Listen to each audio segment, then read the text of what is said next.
Comme j'ai dit la semaine passée, aujourd'hui, on va continuer l'étude sur les bénédictions qu'on reçoit en Jésus. Puis aujourd'hui, je crois que c'est la meilleure. À part d'être pardonné, c'est sûr que c'est super hot là, de dire qu'on est pardonné, on se sent sauvé, on a l'espérance. Mais le moment où on va rentrer dans la présence de Dieu parce qu'on va être ressuscité physiquement, là, ça va être spécial.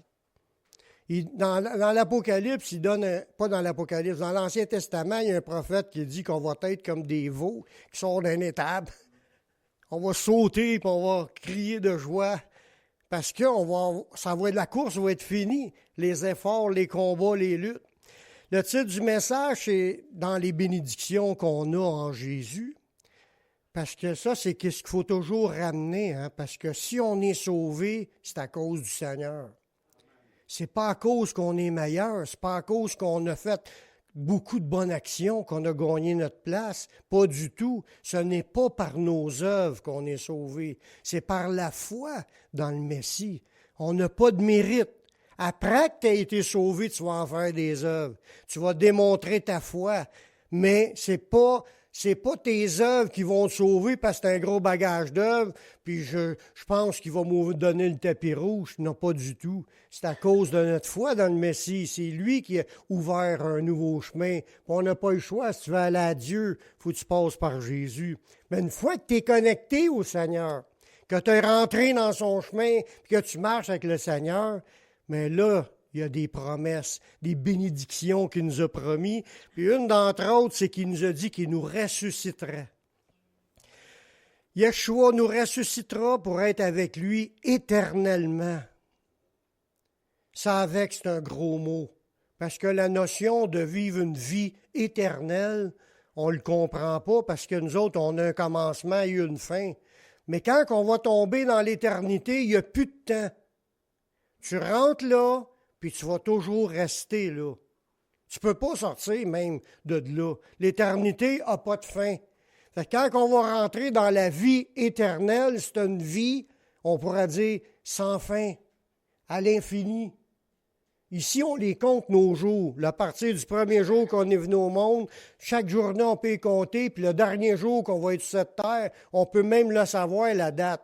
Mais quand tu quittes ça, tu tombes dans une vie qui n'a plus jamais de fin. Puis c'est ça que Dieu veut nous donner. Prendre conscience qu'on s'en va dans la vie permanente. Puis on est en train de ramasser ce qui va nous rester comme récompense, là, ce qui va nous rester pendant cette vie permanente-là. Le chemin ouvert par le Messie nous permettra d'être un jour ressuscités corporellement. Dans 1 Thessaloniciens 4,14, ça nous dit « Si nous croyons que Jésus est mort et qu'il est ressuscité », on parlait de ça un peu avant la réunion, es-tu réincarné? Non, il ne s'est pas réincarné en autre chose. Il était encore Jésus. Son nom, c'est Yeshua. Il était encore Yeshua. Il était encore conscient d'être ce qu'il était dans son corps permanent. Il est ressuscité. Voyons, j'ai un chat dans la gorge, ou du poil de chat, un des deux. Il est ressuscité dans son corps permanent. Après ça, il est apparu souvent à du monde, puis même 2000 ans plus tard, il apparaît encore à des gens, puis c'est encore dans son corps permanent. Puis même qu'on arrive là, nous autres, on va le voir dans son corps permanent, puis nous-mêmes, on va avoir un corps permanent. Un corps qu'on ne sortira plus de ce corps-là. On va rester nous-mêmes. Puis je vais avoir pouvoir me rappeler de certaines affaires que j'ai vécues. Puis peut-être que j'espère qu'il va effacer toutes les pas bonnes dans ma tête, parce que je ne veux pas penser aux pas bonnes, je veux juste penser aux bons moments qu'on a eus avec le Seigneur. Mais dans le verset, dans 1 Thessaloniciens, il dit « Si nous croyons que Jésus est mort et qu'il est ressuscité, nous croyons aussi que Dieu ramènera par Jésus et avec lui ceux qui sont morts. » Parce que depuis 6000 ans qu'il y a du monde qui vivent sur la terre, puis là-dedans, il y en a qui ont cru aux promesses de Dieu, puis il y en a qui n'ont pas cru. Puis le monde qui ont cru, ils sont sauvés. Ça fait 6000 ans qu'il y a du monde qui sont sauvés. Je te dis pas que tout le monde est sauvé. Je te dis qu'il y a du monde qui ont cru aux promesses de Dieu, puis attendaient le Messie, parce que c'était promis à Adam et Ève qu'il viendrait un Messie, qui viendrait écraser la tête du serpent. Puis ils ont cru au Messie, ils ont cru comme Abraham, qui a cru aux promesses de Dieu qu'il avait aussi pour lui. Puis il est sauvé, puis Dieu avait déclaré « Mon juste vivra par la foi ». Fait que si tu crois, puis tu es sauvé, tu vas faire partie de ceux que Dieu va ressusciter. Ça dit, nous croyons que Dieu ramènera. Il va nous ramener. Une résurrection, il faut qu'il aille te chercher, toi qui es mort, qui n'existe plus. Peut-être ça va faire 500 ans qu'une personne est morte, 1000 ans qu'elle est morte dans la terre, enterrée, mangée par les vers. Il ne reste plus rien, ou à passer au feu, puis tout est désintégré en poussière. Puis Dieu va ressusciter les personnes, il va les ramener à la vie. Parce que le mot ressusciter veut dire ramener à la vie. Les morts vont être ramenés à la vie pour rester dans un corps qui va être éternel, puis ils vont être pleinement conscients d'être devant le Seigneur à ce moment-là, puis de vivre l'histoire qui va se dérouler éternellement. C'est spécial, parce qu'il n'y a pas rien sur la planète qui est plus grandiose que cela. Ben beau d'avoir 100 000 $ ou 1 million à la banque, avoir une belle maison, puis avoir un char, si tu perds ton âme, que ça donne quoi? À quoi ça sert? Jésus le dit, à quoi ça sert de gagner l'univers si tu perds ton âme? Qu'est-ce qu'on va être capable de donner en échange de notre âme? C'est ça que Jésus a dit. La seule affaire qu'on peut faire, c'est d'y remettre entre ses mains pendant le temps présent, puis de dire, Seigneur, je te donne ma vie. Prends ma vie, prends mon être tout entier, guide-moi, je veux marcher avec toi parce que je le sais.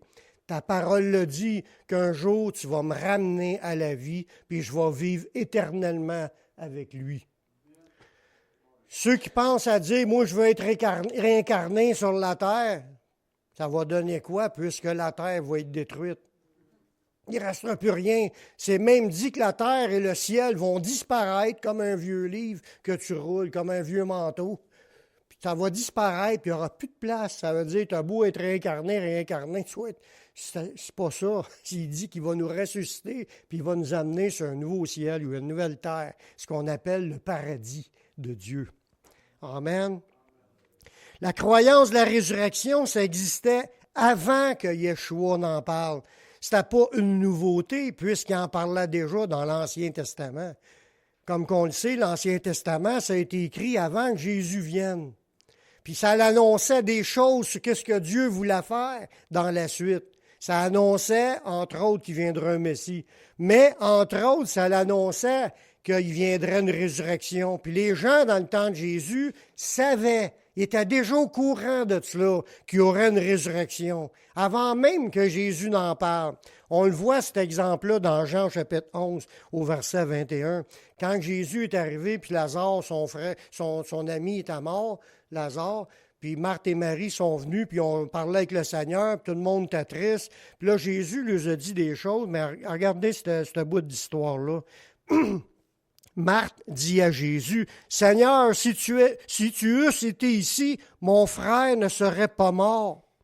Mais maintenant, même, je sais que si tu demandes à Dieu, tout ce que tu demanderas à Dieu, Dieu te l'accordera. » Jésus lui dit, « Ton frère ressuscitera. » Il donnait ça de même, là. « Fais-toi-en pas, ton frère va ressusciter. » Elle a dit, « Je sais, lui répondit Marthe, qu'il ressuscitera à la résurrection au dernier jour. » Là, Jésus dit, « Il va ressusciter », mais elle a dit, « Je sais qu'il va ressusciter au dernier jour. » Comme si c'était une affaire qu'elle n'y apprenait rien.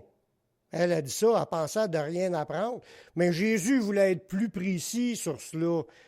Il ne parlait pas d'une résurrection au dernier jour. Jésus lui dit, « Je suis la résurrection et la vie. » Jésus est celui qui ressuscite les autres. Il dit, « Celui qui croit en moi vivra quand même il serait mort. Puis quiconque vit et croit en moi ne mourra jamais. » Crois-tu cela? Elle lui dit, oui, Seigneur, je crois que tu es le Christ, le Fils de Dieu qui devait venir dans le monde.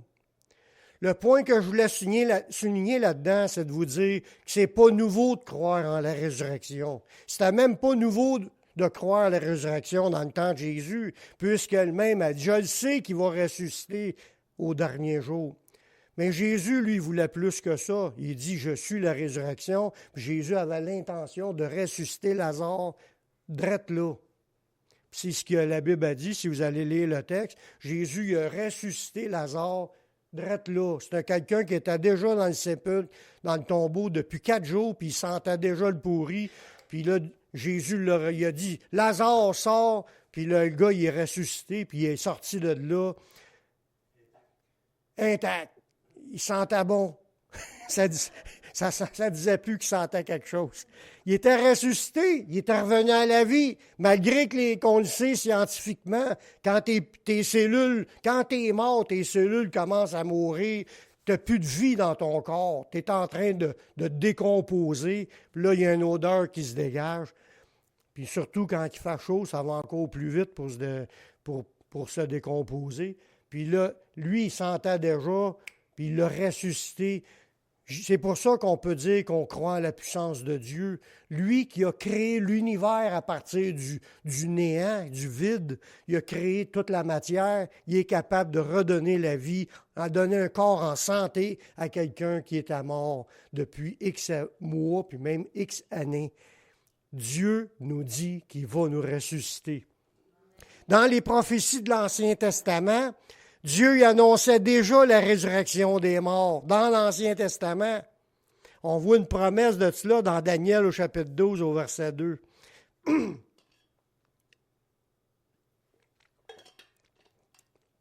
Des centaines d'années avant Jésus, Daniel a eu une révélation de Dieu, puis il a prophétisé qu'il y aurait un jour une résurrection des morts. Il a dit, « Plusieurs de ceux qui dorment dans la poussière de la terre se réveilleront, les uns pour la vie éternelle, c'est nous, les autres pour l'opprobre, la honte éternelle. » Ça veut dire que les gens, ils vont être pleinement conscients et honteux d'être rejetés de Dieu, d'avoir l'opprobre ou la honte éternelle. Ce n'est pas une destruction pour qu'ils ne pensent plus à rien, c'est une honte. Une opprobre, c'est le même sens que le mot honte, pour l'éternité. Ceux qui auront été intelligents brilleront comme la splendeur du ciel, et ceux qui auront enseigné la justice à la multitude brilleront comme des étoiles à toujours et à perpétuité. On voit que la vie éternelle va être d'une durée pour toujours, une durée à perpète. Le mot éternel, c'est ce que ça veut dire. Une vie sans fin. Le sujet de la résurrection, c'est encore les gens qui auraient pu dire « Ah, ça, c'est des promesses, c'est des théories, peut-être qui parlent là dans un sens figuré, puis que ça ne veut pas vraiment dire que le monde va ressusciter. » Il y en a qui tordent le sens des Écritures, puis ils vont dire des choses semblables. Mais le sujet de la résurrection, il est éprouvé par le Messie. C'est pas juste la théorie. Jésus l'a prouvé que ça existait. Puis qu'il a prouvé que Dieu avait la puissance pour ressusciter un mort. Ça dit qu'il est ressuscité lui-même. La Bible affirme que Jésus est ressuscité lui-même. Dans 1 Corinthiens 15, 21, ça dit, puisque la mort est venue par un homme, en parlant d'Adam et Ève, à cause de son péché, la mort s'est étendue à tout le monde. Il dit, c'est aussi par un homme, Jésus-Christ, qu'est venue la résurrection des morts. Jésus en a donné la preuve lui-même, comme on l'a chanté tantôt. Si le même esprit que ressuscité Christ habite en vous, mais le même esprit redonnera la vie à vos corps mortels. Mais Jésus a été le premier à être ressuscité pour rentrer dans la présence de Dieu, puis à être installé là pour l'éternité. Il est le premier à être ressuscité par Dieu, son Père. Jésus est ressuscité le 3e jour après sa mort. C'est pas une mort juste clinique pendant quelques secondes, comme il y en a qui disent, j'ai eu une mort clinique pendant quelques secondes, puis il est revenu à la vie, puis là, il dit qu'il a vu des affaires. Non, 3 jours plus tard, qu'il est ressuscité. Lui-ci, il devait commencer à sentir, puis qu'il devait commencer à se décomposer, mais ça ne dérange pas Dieu du tout. Lui, il a la puissance de redonner la vie à un mort comme qu'il veut. Il a juste besoin de dire un commandement, puis paf, la personne est ressuscitée. Puis ça va être de même pour la résurrection de tous les êtres vivants. Parce que, comme j'ai dit aussi un matin, il est réservé aux hommes de mourir une seule fois, après quoi vient le jugement. Tout le monde va ressusciter pour comparaître devant Dieu, pour avoir à rendre compte de ce qu'ils ont vécu dans leur vie. C'est pour ça qu'il est important d'aller à Jésus pour recevoir le pardon avant d'entrer là, parce que sinon, c'est un châtiment éternel, la honte éternelle, l'opprobre éternel. La résurrection fait partie de la base de la doctrine de la Nouvelle Alliance. Parler de la résurrection, ça devrait être aussi normal que de dire que Jésus est mort pour le pardon de nos péchés. C'est aussi normal d'enseigner et d'expliquer qu'il est ressuscité le 3e jour. Parce qu'il n'y a pas de résurrection. Si Jésus n'est pas ressuscité, ça ne sert à rien d'être chrétien. S'il n'y a pas de résurrection, à quoi ça sert? Ça ne sert à rien. Continuons à vivre dans la débauche et dans le péché. Arrêtons de nous priver. Puis let's go, on va se livrer à tout ce qui est devant nous. S'il n'y a pas de résurrection, tu n'auras pas besoin de rendre compte. C'est pour ça qu'il est important de réaliser que si Dieu nous a avertis d'avance qu'il y a une résurrection, puis c'est pas un qui est écrit dans un verset, il y a bien des versets qui en parlent. C'est pour qu'on prenne ça au sérieux, puis qu'on se prépare, qu'on se dépêche à aller à Jésus pour être pardonné, puis après ça, se maintenir dans la foi en Jésus pour rester ferme dans la foi jusqu'à la fin sans se laisser détourner, parce qu'il y a bien du monde et bien des esprits qui travaillent pour essayer de nous faire débarquer. Ils ne veulent pas qu'on rentre. Lui, le diable, il est condamné. Il n'y a pas de pardon pour lui. Puis il sait qu'il n'y a plus grand temps où ce que Jésus va le prendre, puis il va le saisir, puis il va le jeter dans l'étang de feu. Il ne reste plus grand temps. Les années passent tellement vite, il sait que c'est son sprint final.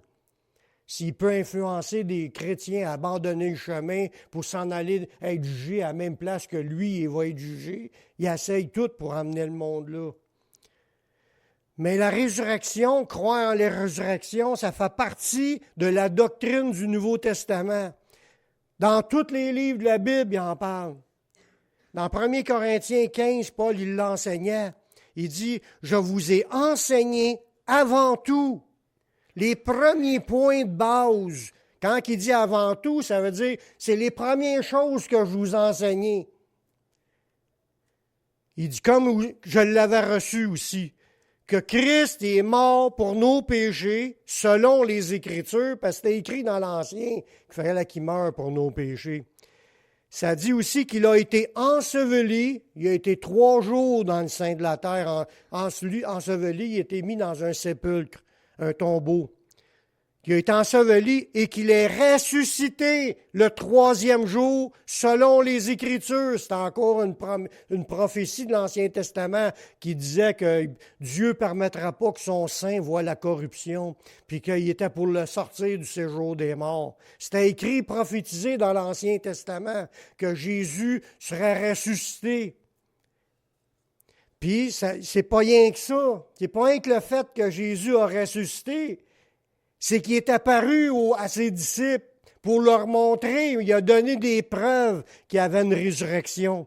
Il est apparu à Céphas, ça c'est Pierre, et aux 12. Ensuite, il est apparu à plus de 500 frères à la fois. Il y avait une réunion qui avait 500 personnes. Jésus est apparu là pour parler à tout le monde. Imaginez, dont la plupart sont encore vivants au temps où il écrivait ces textes-là, et dont quelques-uns sont morts. Après ça, en lisant le texte, ça dit qu'il est apparu à moi, parce que Paul, qui écrivait ça, il a vu aussi le Seigneur qui était ressuscité. Paul, il était sur le chemin, puis s'en allait à Damas pour aller persécuter des chrétiens, puis Jésus lui a apparu, puis là, il a dit, « Paul, Paul, Il te sera dur de... Pourquoi me persécutes-tu? Puis il dit, il te sera dur de régimber contre les aiguillons. Puis là, l'autre, il dit, que veux-tu que je fasse? Qui es-tu, Seigneur? Là, il dit, je suis Jésus que tu persécutes. Oh! Il a vu Jésus, puis Jésus il a parlé, puis pas juste une fois. Il a parlé à plusieurs reprises. Jésus a donné des preuves de sa résurrection. Dieu dit qu'il faut que nous sommes transformés en un autre corps. Parce que cette promesse-là, quand il nous dit à nous qu'on va ressusciter, c'est obligatoire, il faut qu'il nous change en un autre corps pour vivre la vie éternelle. Pourquoi? Parce que notre corps d'ici, là, c'est un corps corrompu. C'est un corps méchant. C'est un corps qui nous amène au péché.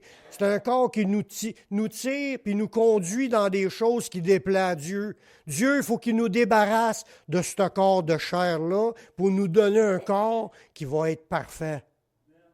Un corps qui ne péchera plus. Un corps qui ne sera plus malade. Un corps qui va pouvoir vivre éternellement. Il ne s'usera plus. Il n'y aura plus d'usure, ses genoux, puis ses hanches, puis ses bras, puis avoir des muscles étirés, puis toutes ces affaires-là, ou des maladies qui arrivent, puis des souffrances, puis de nous paralyser. Ça fait le corps physique, il est sujet à toutes ces faiblesses-là, mais pas notre corps éternel. Dieu ne veut pas qu'on passe l'éternité avec un corps qui nous attire dans le péché. C'est le principal.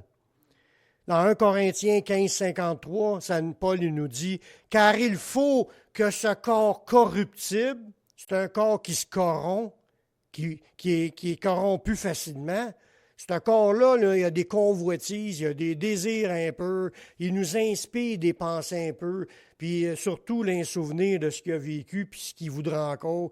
Il cherche à nous conduire dans le péché. Mais ce corps corruptible-là, il faut qu'il revête l'incorruptibilité. Je ne sais pas si vous avez vu le film, quand on était jeune, c'était le film Les Incorruptibles. C'était des gens qui n'étaient pas corrompables. Des policiers qui n'étaient pas corrompables. Puis même si les bandits essayaient de payer les policiers, eux autres, oublie ça. Ils ont vécu dans une période où il y a plein de choses défendues, puis eux autres ne se laissaient pas corrompre. Mais nous, on va être des incorruptibles dans tous les domaines.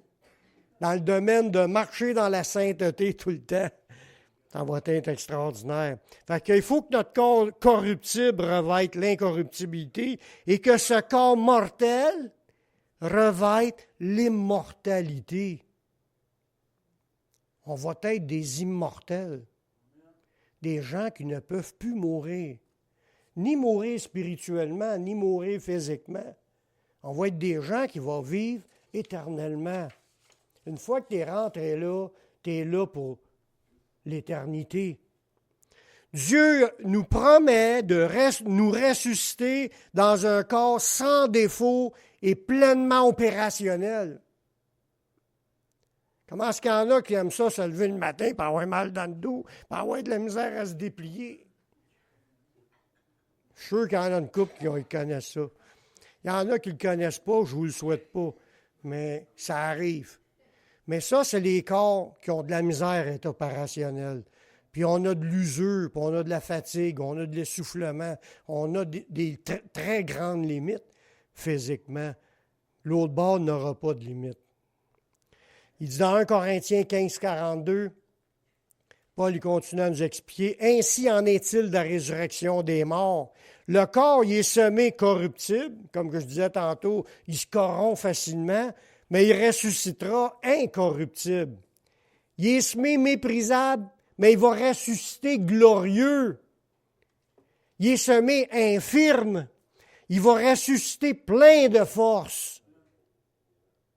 Il n'aura plus de faiblesse physique, des maladies, des souffrances de toutes sortes. Il n'aura plus de vieillissement. On va rester à un âge que Dieu aura fixé, puis qu'on va rester comme à cette apparence-là tout le temps sans usure. Il a été semé corps animal, il va ressusciter corps spirituel. S'il y a un corps animal, il va aussi avoir un corps spirituel. Ça veut dire que tous les humains ont un corps spirituel, puis ils vont ressusciter, mais on ne sera pas tous à la même place l'autre bord. Ça va dépendre si tu es pardonné ou tu ne l'es pas. Notre victoire définitive contre le péché et contre la mort sera totale à la résurrection de notre corps.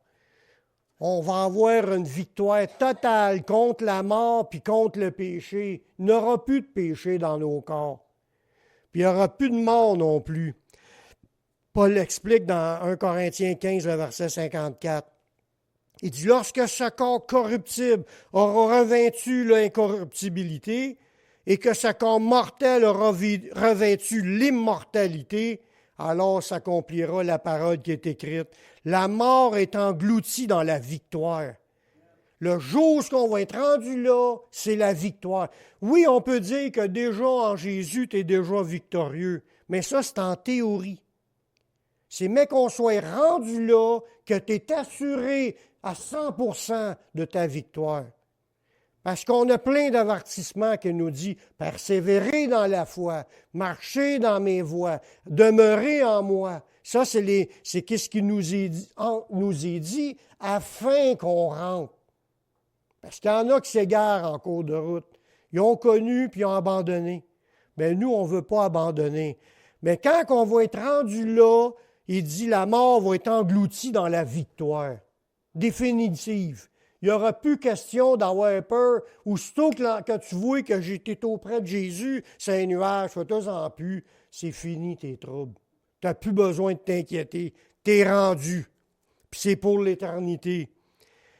Puis là, il dit, ô mort, où est ta victoire? Ô mort, où est ton épée, ton aiguillon? Parce que l'épée qui mène à la mort, c'est le péché. Ou ce qui est rendu le péché, il n'y aura plus de péché dans nos vies.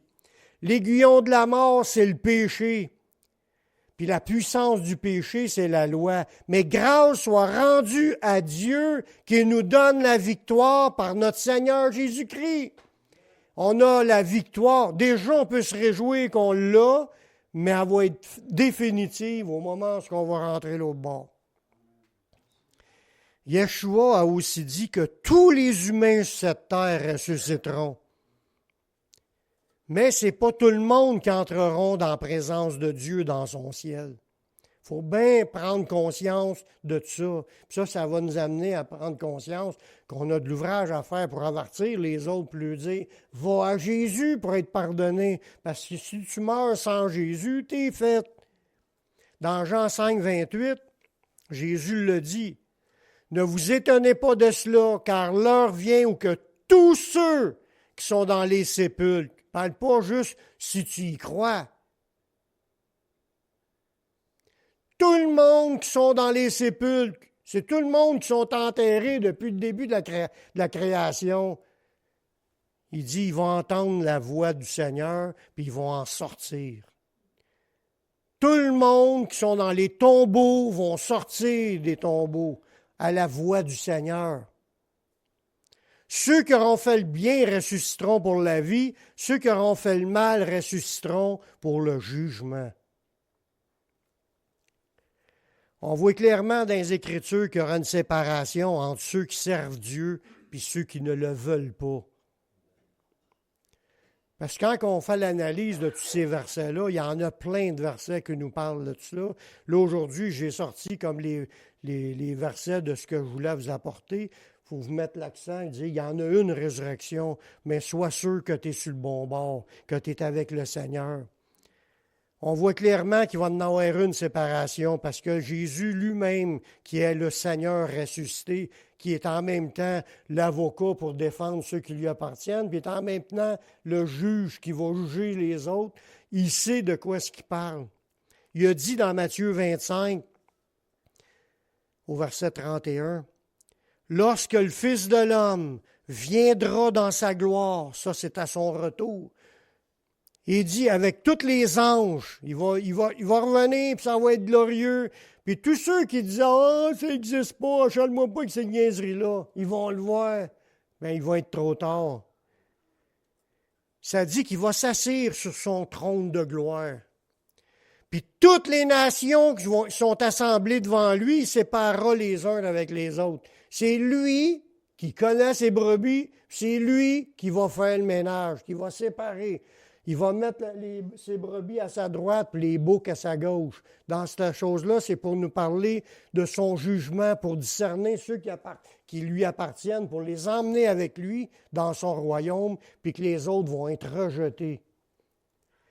Il va séparer les uns d'avec les autres, comme le berger sépare les brebis d'avec les boucs. Moi, je vous encourage à aller lire la parabole au complet. C'est une parabole, mais ce n'est pas une parabole, c'est une prophétie. Il annonce le futur. Parce qu'il y a vraiment un jour qui va descendre du ciel avec ses anges, puis qui va trier, puis il va ramasser les celles qui lui appartiennent, puis les autres ne rentreront pas. Puis ils vont avoir la honte de ne pas être de ceux qui ont rentré. Puis ils vont subir le jugement de Dieu sur la planète. Il va dire à ceux qui lui appartiennent, si on voit ça au verset 34 de Matthieu 25, il dit, alors le roi dira à ceux qui sont à sa droite, venez vous qui êtes bénis de mon Père, prenez possession du royaume qui était préparé dès la fondation du monde. Il ne parle pas juste du royaume terrestre, c'est de rentrer dans le royaume céleste.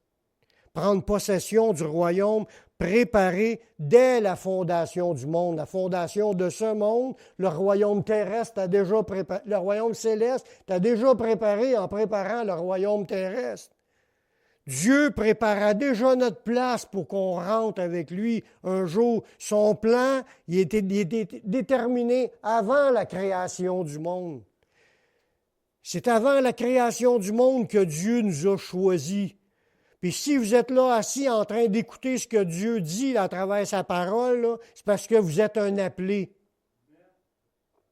Vous êtes un appelé, puis si vous avez répondu à l'appel, vous êtes un élu. Il y a beaucoup d'appelés, mais peu d'élus, parce qu'il n'y a pas tout le monde qui ont entendu, qui ont répondu à l'appel. Mais Dieu vous appelle pour être sauvé parce qu'il vous aime, puis il veut vous amener avec lui dans sa vie éternelle. Il dit, venez vous qui êtes bénis de mon Père, prenez possession du royaume. J'ai-tu hâte que ça arrive? Puis ceux qui ne le suivent pas, mais ils vont être rejetés. La porte va leur être fermée. C'est fini. C'est pour ça qu'il y a bien des fois, les chrétiens vont dire, manquez pas l'enlèvement. Manquez pas le retour du Seigneur. Soyez prêtes, que le mec revienne, d'être prête en lui. Dans Matthieu 25, au verset 41, il dit, « Ensuite, il dira à ceux qui sont à sa gauche, » c'est le Seigneur qui est la porte d'entrée, là, puis ils viennent d'en faire entrer tous ceux qui croyaient en lui, puis là, il dit aux autres, « Retirez-vous de moi, maudits. » Le premier groupe, il les appelle les bénis, le deuxième groupe, il les appelle les maudits. Pourquoi? Parce qu'ils sont sous la malédiction de la loi, la malédiction qui a été donnée à Adam et Ève au début de la création. Ils sont sous le péché, ils n'ont pas été pardonnés, ils n'ont pas pu sortir de la malédiction. Ils sont encore ils sont encore maudits face à Dieu. C'est en allant à Jésus que tu peux être béni, pardonné, sauvé.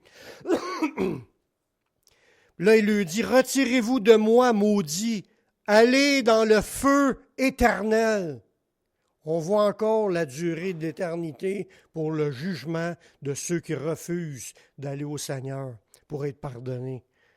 Un feu éternel qui a été préparé pour le diable puis pour ses anges.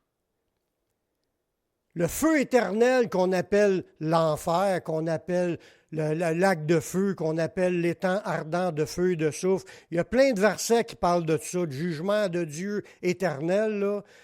Il n'a pas été créé pour les humains. Il a été créé pour le diable et ses démons. Il y a eu cette rébellion-là dans le ciel, que les anges de Dieu se sont rebellés contre Dieu, puis ils ont voulu suivre Satan dans cette rébellion-là. Puis eux autres aussi sont sous la malédiction. Puis eux autres aussi, Dieu les a préparé une prison éternelle qui est appelée le feu éternel. Puis ça dit que le feu éternel, le temps de feu, était préparé pour le diable et ses démons. Sauf que Dieu va envoyer là aussi les humains qui ont suivi le diable et ses démons. Ceux qui n'ont pas voulu suivre Dieu, suivre Jésus, mais Dieu ne pourra pas rien faire contre eux parce qu'ils appartiennent déjà au diable. Dieu nous offre de nous sortir du royaume des ténèbres pour nous amener dans son royaume de lumière. Il nous l'offre gratuitement. En croyant en Jésus, il te pardonne, puis il te sort des griffes de Satan, puis il t'emmène dans son royaume parce que tu as choisi Jésus. Parce que tu choisis de suivre Jésus, il te pardonne. Puis il te sort, il t'exauce, il te sort de là. Tu n'appartiens plus au diable après, mais les autres qui ne veulent pas sortir pour aller à Dieu, ils appartiennent encore au diable, puis ils vont aller dans le même jugement que le diable. C'est grave, parce que là-dedans, il y a du monde de nos familles qui s'en va là. Il y a de nos amis qui s'en vont là, nos compagnons de travail qui s'en vont là. Il y a de nos voisins qui s'en vont là. Les gens de la ville où on habite s'en vont là. Les gens de toutes les municipalités dans le Québec, les gens de toutes les municipalités dans le Canada, les gens de toutes les municipalités de la planète entière s'en vont là. Parce qu'ils n'ont pas encore accepté Jésus pour être pardonnés. Puis, il y en a qui disent « Achète-moi pas avec ta religion ». C'est pas une religion qu'on leur offre. On leur offre le salut. On leur offre d'être pardonnés, de sortir des griffes du diable, de ne pas recevoir le jugement du diable, mais de recevoir la bénédiction de Dieu en allant à Jésus.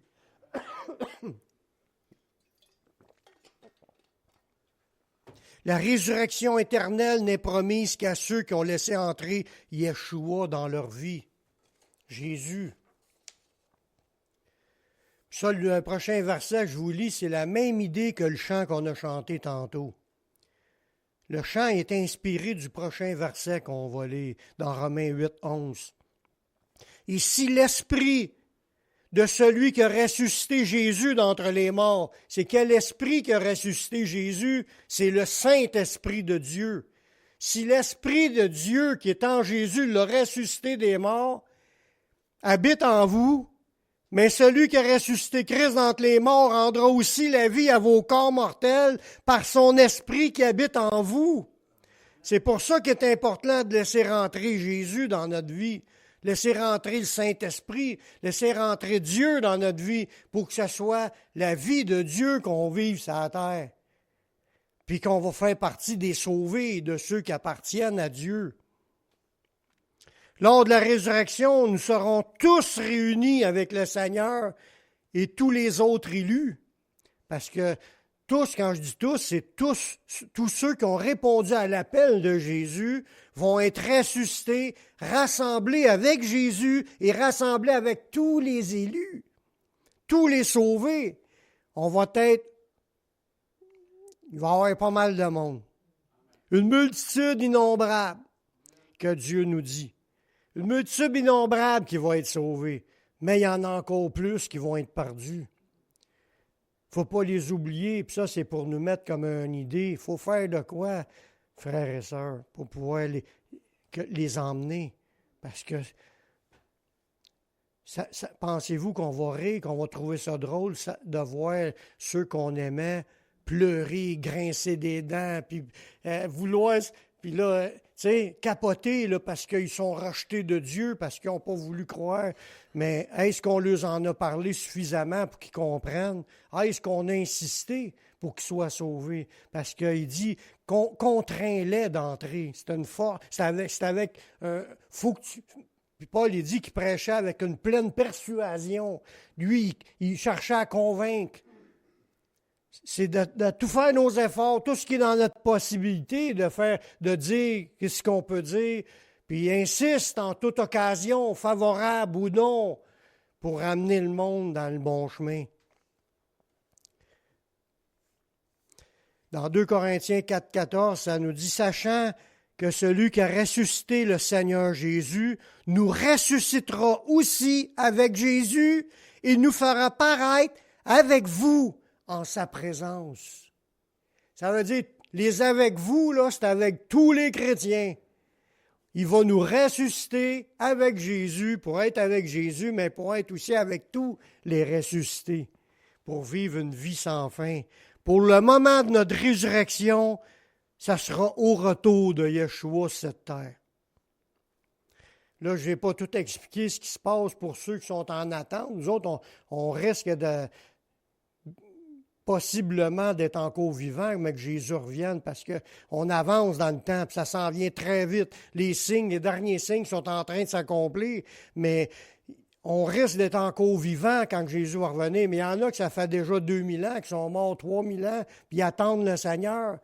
Mais quand Jésus va revenir, il va tous les ressusciter, puis il va nous amener, nous les vivants, en un clin d'œil, on va se retrouver avec eux autres pour être éternellement avec eux autres. Ça, c'est un mystère, ça. C'est quelque chose de caché. Oui, on croit à la résurrection, mais on ne comprenait pas tout. Tout le monde ne comprenait pas toutes les avenues que Jésus a expliquées. Mais Paul lui dit, il nous a parlé d'un mystère à propos de la résurrection pour les croyants. C'est révélé dans la parole de Dieu. Dans 1 Corinthiens 15, 51, Paul il dit, « Voici, je vous dis un mystère. » C'est quelque chose, c'est un mystère. C'est quelque chose que le monde ne savait pas, mais les mystères ont commencé à être révélés par Jésus et ses apôtres. Ce mystère-là, il a dit, « Nous ne mourrons pas tous. » Ce mystère-là, il a dit, « Nous ne mourrons pas tous. » C'est quelque chose. C'est pas tout le monde qui va passer par la mort physique. Mais il dit, « Tous nous serons changés. » En un instant, en un clin d'œil, à la dernière trompette. La trompette sonnera, puis les morts ressusciteront incorruptibles, et nous, en parlant des vivants, nous serons changés. Ça va être extraordinaire. Ça, c'est un mystère caché de tous les temps, mais révélé par l'apôtre Paul. Qu'il va y avoir une résurrection, puis c'est au son, à la voix d'un archange, au son de la trompette de Dieu. Il descendra du ciel.